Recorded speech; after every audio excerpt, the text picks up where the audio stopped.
So check this out. 10 years ago, the entry-level Jeep Wrangler was $22,000. And now we fast forward 10 years, and now the price is $48,000 for one of these Jeep Wranglers. That's absolutely insane. Okay, so let's pull up and look at some of these Ram 1500s right there. This one's red, it looks nice, but the price on it, $67,000. And then we have this plain white one over here. Price on it is $62,000. So 10 years ago, these Ram 1500s started out between $26,000 and all the way up to $53,000. But $53,000 was the highest level trim that you can get. But the lowest level was $26,000. This one looks pretty basic. I'm not sure. I don't speak Ram, but SST, I don't know. It looks like the grill looks cheaper than the rest of the grills that are out here. So let's check this one and see what this truck is. And it is $70,000. So Laramie, so I know that's not the lowest trim level, but you know what? The lowest trim level was the Ram 1500 Classic, and they did away with that. And I know the price on that because I've been here recently and saw one. The Ram 1500 Classic, I mean, it's a boring truck, but it's one of the most affordable ones, so it's really gonna be sold off price point, not by looks. This is more of a get to work kind of truck, but I wanted to look and see if we can see a price. Yeah, look, the MSRP on it's $49,000. That's the lowest level trim. So you go back 10 years, lowest level trim, $26,000 on Ram 1500, and now lowest level that they don't want to make anymore because they don't make as much money and they're not trying to sell you what you actually want, which is an affordable truck. And I'm not saying $50,000 is an affordable truck, it's too much, but their cheap version of these Ram 1500s, still 50 grand. That's double what it was 10 years ago.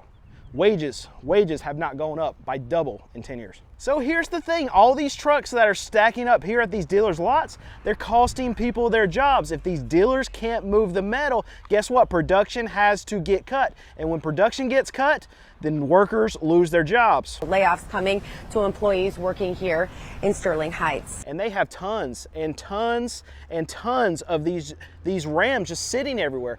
And guess what? This lot right here is their pre-owned lot. And they don't have one pre-owned vehicle in here. They have so many Ram trucks sitting on this massive Jeep Dodge Ram dealership. All their new inventory is way on that side over there, but they don't have room for all these trucks, so they stack them over here on their pre-owned lot.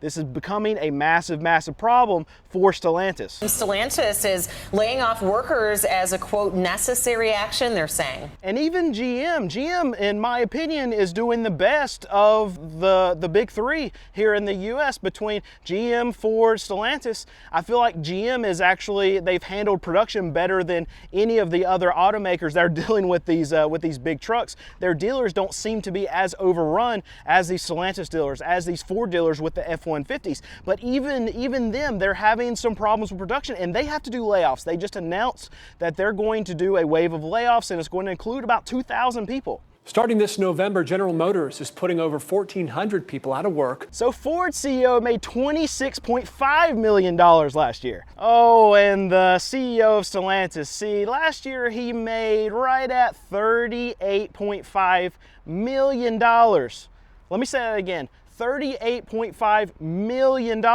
is what he made as a CEO. The second highest CEO of these automakers we've been talking about is Mary Barra, and she's right around that $28 million.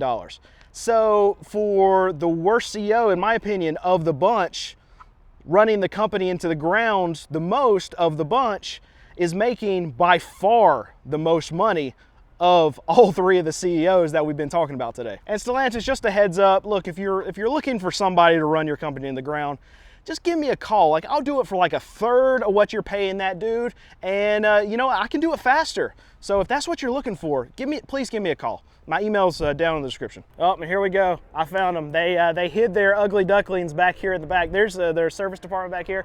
There's all their new cars way over there, and we got these tucked over to the side of the building. There we go. It's a Dodge Hornet if you're not aware of what this is. So Hornet GT Track, what year is this? 2024. $41,000 for one of the least least desirable cars in the whole car market is right there. And they got 1, 2, 3, 4, 5, 6 of them hidden because they They want to hide them. They don't want them, they don't want anybody to know they even have them.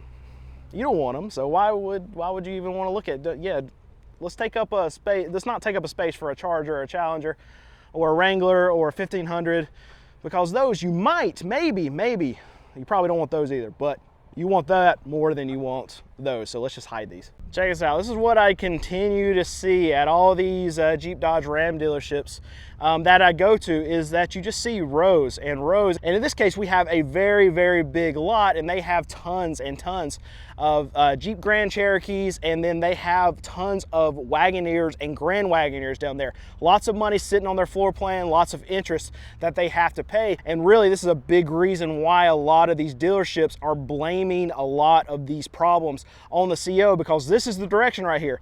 $60,000, $70,000, $80,000 Jeep Grand Cherokees. We have $90,000, $100,000, $110,000 Jeep Wagoneers. This is the problem. Unaffordability is the problem. Jeep's going this way instead of the way that consumers want. So 10 years ago, in 2014, the starting price of a Jeep Grand Cherokee was $29,000. And I want to look, there's tons of them right here. So let's just pick one. Let's go with this one. And I want to see what the price of this Grand Cherokee is now, when we know $29,000 10 years ago. Now, $47,000, almost $48,000 for this family vehicle. What average family is going to be able to spend $50,000 on a family vehicle? It's too much. It's hard on the American consumer. It's hard on the consumer that wants to, even if they want to buy a Jeep, it's hard. It's too hard. They can't do it, and that's why they're not selling. And you have this whole row right here of Ram 1500 trucks, and they're all about the same price. And this is the price. We have $65,000, we have $70,000, we have $75,000. All of these trucks are unobtainable for the average consumer, and the average consumer is who's going to make up your volume. When you can't appease the average consumer, when you can't get a vehicle to the consumer that they can actually afford, well, here's what you have. You have trucks that just sit on lots not selling. And now you have Stellantis that's doing their next wave of layoffs. Yeah, we've already seen layoffs earlier this year, and there's more to come. Those job cuts will be effective on October 1st. And really, this is probably just the beginning of a lot of these layoffs, because all of this production, they have to cut it. They have trucks stacking up in Michigan right now, just waiting on dealers to take allocations. And I can go ahead and tell you, this dealer right here, they're probably done taking allocations for a while because they're not moving vehicles. And it's going to be the same across the whole country for these Jeep, Dodge, and Ram dealers. They've been screaming to the manufacturer. They've been screaming to the CEO of Stellantis, we got to do something to help us move this metal. And you know what? Stellantis is not doing anything. In fact, there's such an outcry to the CEO that shareholders are mad, their board is mad, their dealer group is mad, their consumers are mad, and there's going to be a change at the helm. We've already seen that they're looking for the successor to this current CEO, and really, it's probably too late, because his contract ends at the beginning of 2026.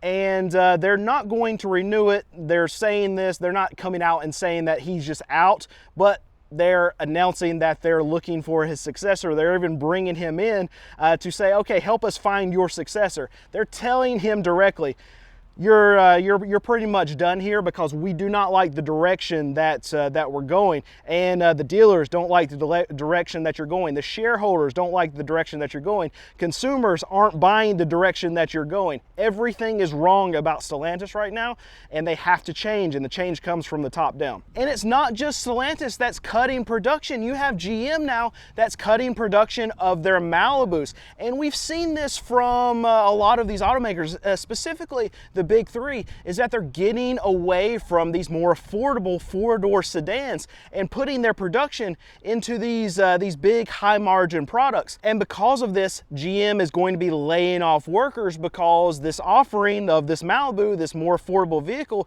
that they used to have, they're not going to have anymore. So those workers that were assembling these vehicles, they no longer have jobs. All right, so I got a statement here from Stellantis, and it says that Stellantis is in full execution mode, focused on both protecting the company from the continued intense external market conditions. That means that the market's not good, and they're trying to figure out what to do. and at the same time offering customers vehicles they can afford. And at the same time offering customers vehicles that they can afford. That's what Stellantis said. They said that they're offering vehicles that customers can't afford. Let me swing around here while you can see all these Jeep Wagoneers and Grand Wagoneers behind me. But no, Stellantis is offering vehicles, quote, offering customers vehicles they can't afford. Yep. They go on. As such, we are continuing to take the necessary actions to improve operations across our facilities.